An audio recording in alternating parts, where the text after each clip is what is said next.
The Israeli people are starting to receive support from a most unlikely source, the Arab country of Iraq. Thanks to a weak and foolish Obama, the Islamic State was allowed to grow and gain strength, ravaging eastern Syria and northern Iraq, enslaving, raping, and murdering anyone and everyone that stood against them. Barack I talked very tough about the Islamic State, but everyone saw right through his laughable masquerade, including the Islamic State itself. It only emboldened them. But that was Obama. He was on their side. When President Donald Trump was sworn into office, America was finally, once again, led by a strong, decisive leader who actually wants to defeat the Islamic State, and they are being pushed back and losing ground at a staggering rate. Many of their leaders have been taken out and their soldiers are on the run, many shaving and escaping in women's burqas. As Iraqi families return to their homes and communities, they're finding much of their homeland in ruin. What were once thriving businesses were destroyed or taken over by the Islamic State.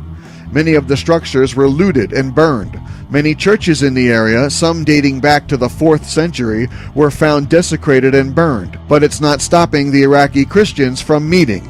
With the Islamic State driven out and on the run, Iraqi Christians are flocking to their historic churches and supporting one another as they try to pick up the pieces of their war-torn lives. These Iraqi Christians are also reaching out to God's people in Israel.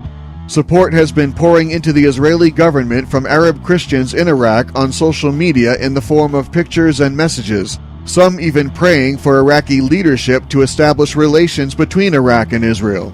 One message from a Zaid of Baghdad to the Israeli Foreign Ministry read, quote, "All the Iraqis are with you.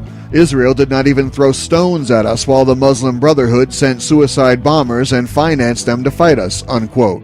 Another message from Abdullah Bassem from Baghdad said, quote, "A message from Baghdad to Tel Aviv. We recognize the state of Israel, the chosen and victorious people.